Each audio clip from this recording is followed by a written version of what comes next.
At E-Road, we believe fleet management doesn't have to be problematic. It should be effortless, connected, and future-ready for your heavy-duty operation. With a reliable, accurate technology solution, you can elevate your fleet's performance, improve productivity across your business, monitor events as they happen, and reduce costs and downtime. Get on the road to better fleet management and safer, more productive operations. Go beyond the basics and visit eroad.com today.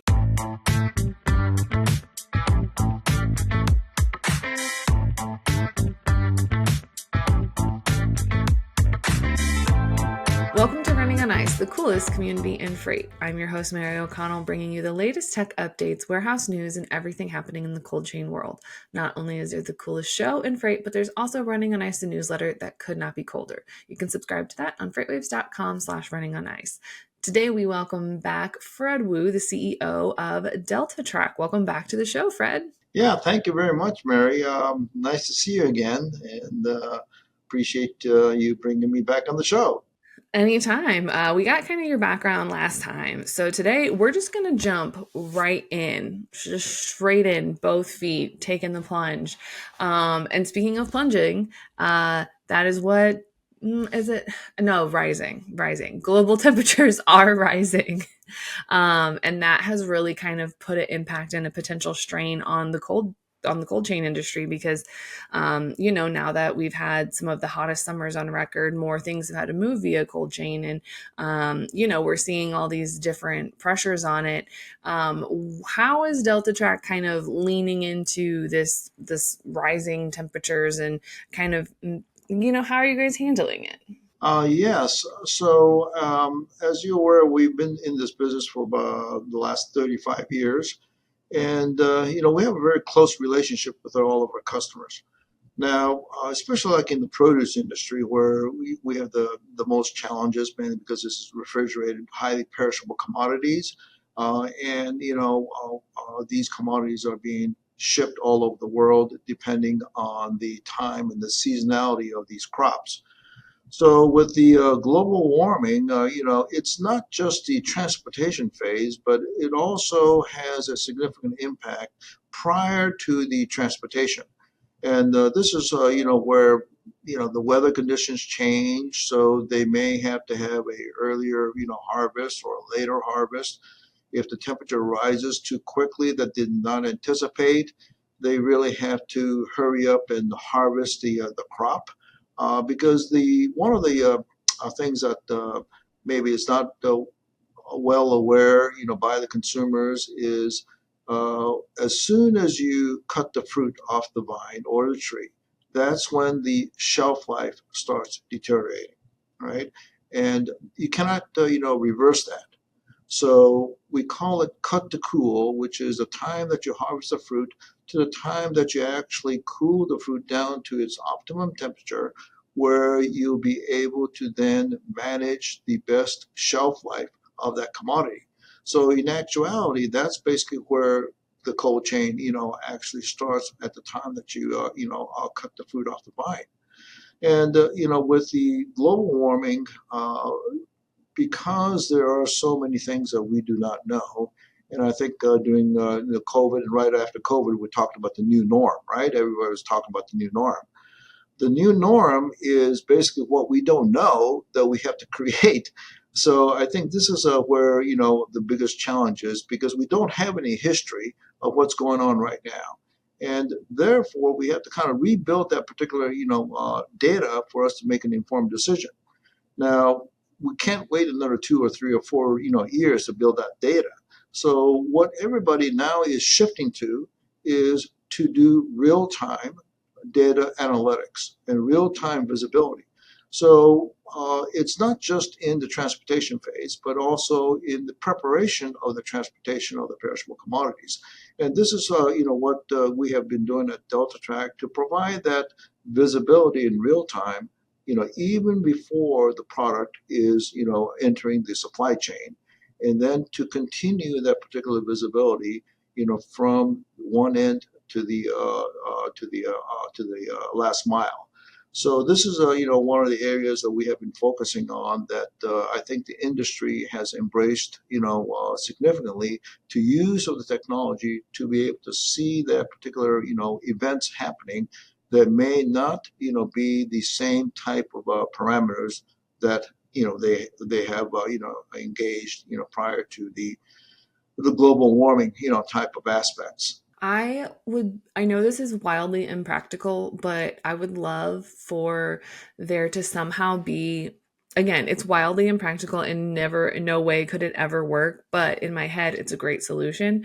Where from like the moment you, let's say you're taking our oranges off a tree. From the moment you cut that orange off, there should be like a box that immediately starts cooling it, and then you just have all these little boxes of oranges. I know that that's wildly impractical and would never actually work, but in my head, I'm like, that is the perfect way to maintain freshness is just to have like cut box. It's cool now, and that would, I'm sure it would maintain shelf life insanely high, but it's also wildly impractical. Well, you're not that too far, Mary, because in the industry we call it field pack, where actually you're cutting and packing that particular fruit into the retail pack in the field, and they're being palletized. So, and then now there are a lot of technologies where even they bring the cooling facility into the field. So they will pick, pack, and cool right on the in the field in order to reduce that downtime from the cut to cool that I mentioned, because those kind of parameters has a significant impact. Just imagine if you're packing in the picking in the field at 85 degrees Fahrenheit. Uh, you know the the impact of that high temperature spike is significant for that shelf life. If that product sits in the field waiting for the truck to pick it up for the next 6 or 7 hours, it's a significant impact on the shelf life. So you're not that far away, because the industry is moving in that direction for highly perishable commodities, as compared to some other commodities that are more rugged, as far as being able to be more heat resistant. I mean, apples are usually pretty rugged, but those berries, man, those berries like to be complicated. I'm glad that everyone kind of caught on to my completely crazy idea before I had this crazy idea. So it makes sense that, a multi-billion dollar industry has some solutions there for maintaining and preserving freshness. Yeah, and I think inputs from consumers like ourselves, has a significant impact, on how the industry, takes those, interpretations of what freshness is. And I think the industry is doing what they would do best in order to further enhance and also to adjust for these global warming type of situations that was not there, several years ago. So the average, so kind of going down this avenue a little farther, the average worldwide cost of shipping is about, for a 40-foot container, is more than tripling kind of as we've gone through time the last few years. So how does this rising cost of this increased shipping, how does that affect the temperature sensitive goods, and kind of what solutions have you guys found to kind of to maintain that freshness, but also make sure that you're not, blowing your transportation budget out of the water? Yeah, so the cost of the transportation is just one parameter.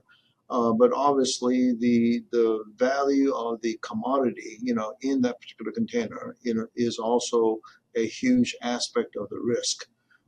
So if there is a condition that creates a bad arrival, it's not just the cost of the shipment that's at risk, but the cost of the cargo that is in the container that is risk. So there's a much higher total risk, on the part of the shipper, the receiver, that is involved in that particular transaction.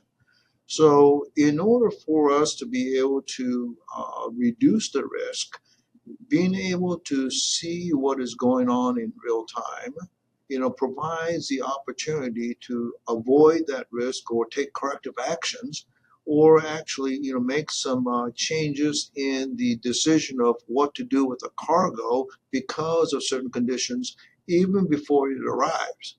And I think this is the area where, we have been, working with, rather than trying to address the condition after the fact. We are providing the information of what is going on now and what is going on now with the condition of the cargo. And I think this is the trend in the industry over the last couple of years that has been embraced, by the industry to be able to have that information in real time. And at the same time, you'll be able to take corrective actions. And I think that is one of the things that is a significant change, using technology to be able to prevent, certain occurrences that would, increase the cost of that particular transaction. So when you say these corrective actions and like kind of preventative costs, what's an example of like a preventative measure I can take to make sure that, I don't lose potentially an entire 40-foot container of strawberries or something that I'm shipping? Yes, just some simple, examples. For instance, if you're shipping, perishable commodities in ocean containers, let's say there is a hurricane, and then the container company or the shipping, the captain on the ship is say, hey, there's a hurricane, so I'm going to have to, change my course, per se, to avoid that, situation. But when he changed that course, it may take, some additional time to get to that final destination. So if you know that ahead of time, you may be able to make arrangements for the land transportation, so that they'll be able to, arrange their, truck pickup of the container, to match that particular, arrival time now that has changed. So again, if you know these type of things where we're able to, use maritime traffic and those kind of information, be able to then use that data to coordinate some of your logistics, planning, because it's, typically it's an intermodal type of operation where you're going to have ocean and land transport. So that's just one example. Another example is, if you are actually transporting things, and if you have certain conditions where, like, you're going from a rail car to an ocean container type of situation, that particular, dwell time, how long is it taking, per se?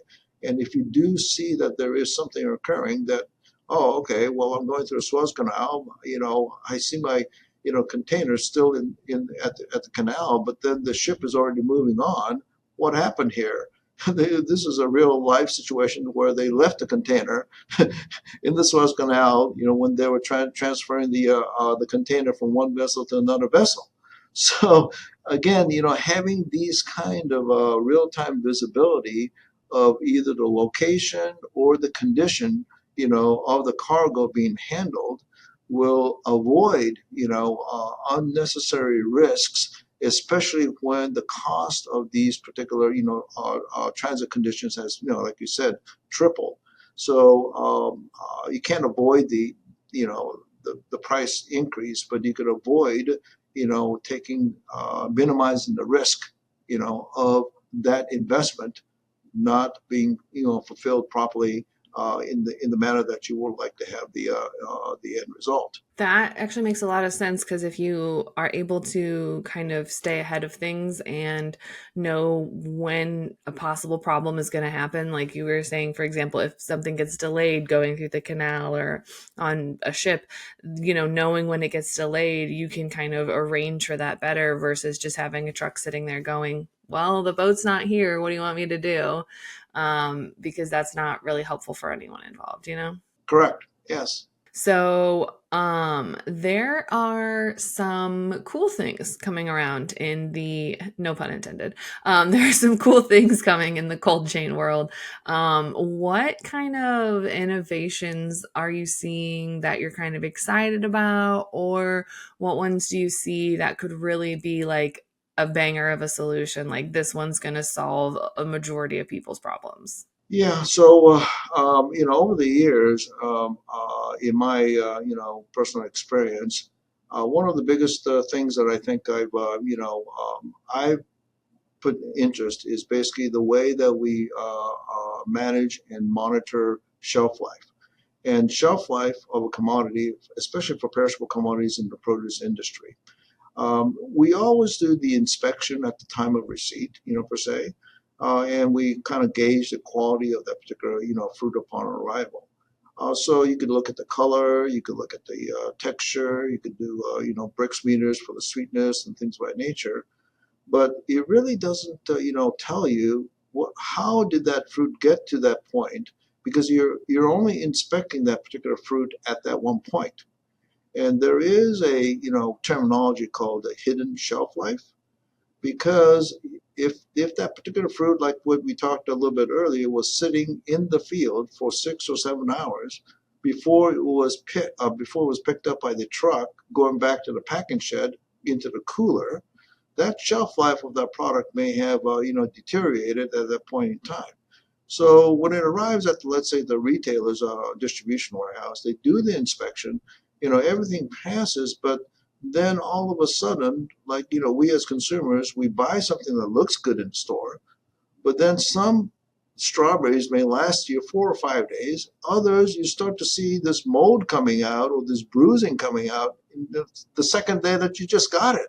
But it looked good at the store, right? So this is called the hidden shelf life. So these are kind of things that I think there is significant room for improvement, because this is a direct impact on the other big subject of food waste.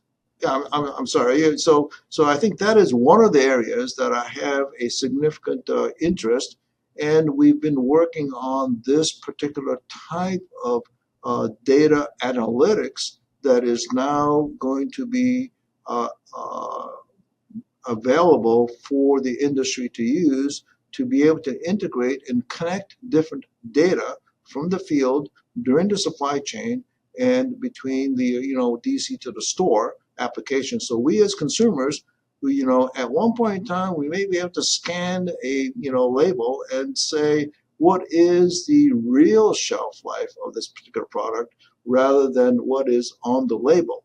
Just like, I still have the problem. It says, used by such and such a date. I pour that milk into my coffee, and then, boom, it curls up, right? Type of situation, correct? And I have, from time to time, I still have that, so there must be something that's occurring, which is the hidden shelf life, of that particular commodity that we're not being made aware of. The curdled milk in a coffee is giving me like visceral reactions, because that's so true. I mean, it's happened on a bunch of things. I've accidentally eaten eggs that were still fine on their like sell by date, but oh boy were they not fine. Oh boy were they not fine. So it's just stuff like that, that it's like, it's just, I love that possible solution of saying like, hey, this is the real shelf life that it starts. Because I've gotten got by the strawberries at the grocery store too. They look fine, you get them home within 24 to 48 hours, something's growing on them, and it's not a good time for anyone anymore, and then you're just mad that you bought berries that didn't last. So I definitely, I'm excited for that. I hope that that's something that ends up happening in the future. I would love to see that happen. Yes, it's happening now. So kind of going from that solution that you guys that is happening in the very very near future, how do you guys balance, specifically at Delta Track, how do you guys balance that, making sure you have efficient temperature monitoring, but also with that sustainability aspect of things? Because most of the time, specifically in the fresh produce world, your temperature monitoring goes hand in hand with your sustainability because it reduces food waste. But how do you kind of mitigate both? How do you kind of manage both of those? Yeah, so Mary, as far as sustainability is concerned, as well, as you well know, technology is available, but the the cost of the new technology, may not, be something that everyone can use, right away, depending on who you are and what part of the supply chain that you're participating in.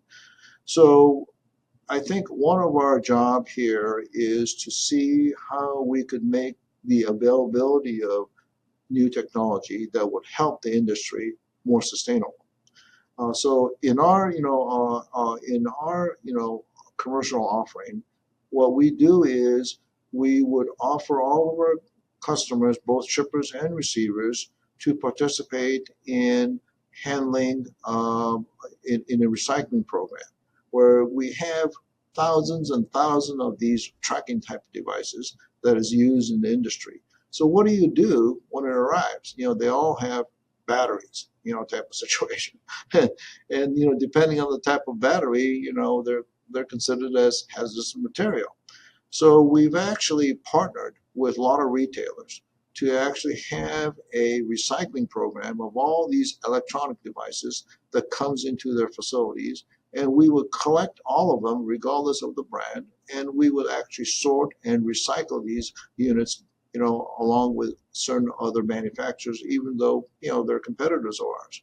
So, I think that's one of the things that we as Delta Track has, initiated, over the last, few years to contribute to sustainability. And what it does, at least for us, as we do the recycling portion, we're able to then, do the refurbishing and be able to provide the technology at a more affordable cost to the industry, because, we feel that this particular type of visibility in real time, is contributing, significantly to the sustainability of the use of these devices, for the sustainability of, food safety and, keeping the product more fresh, for us as consumers to, be able to, enjoy. I absolutely love that you guys have kind of said, we're just gonna go ahead and take the win here and recycle things for everyone, because that's ultimately just gonna result in better products and service, and selfishly a better environment for all of us. Yeah, and so that's something that is within our scope of capabilities, and it's like we do develop technologies, but I think it's just as important to be able to look at how our customers can use our technology in an affordable way, so it gets embraced quickly. And the more the industry embraces quickly, the more the benefit from that technology will pass on down to us as consumers. Absolutely. And I love that you guys, that's a priority for you. That's well done, Delta Track. Big fan. Big fan. Thank you. So that brings us to the segment that I'm the most a fan of. That was a bad transition. Anyway, Fred, we already know where you stand on cereal and soup. So today we're gonna need your best cheesy dad joke. Yes, cheesy that joke. That's I remember from our last call. So let's see here. Let me pull out something that may or may not, be of interest here. So I heard that what does a baby computer call his father? A baby computer call his father like a father bite? Data, data. Okay, I like that one. Since we're in the data, industry, I thought that might be a good fit for this call. So if anyone has a good cheesy dad joke for you, or if they have any questions of that about anything we've talked about today, where can they find you outside the show? Yes, it's just the website www.deltatrak.com. Awesome. Thanks so much for joining us today. Thank you very much for having me. Have a good day. You can catch other episodes of Running on Ice right here on FreightWaves TV, YouTube, or anywhere else you get your podcasts like Apple Podcasts and Spotify. Need more Running on Ice news? No sweat. Subscribe to the newsletter on freightwaves.com/runningonIce. See you on the internet.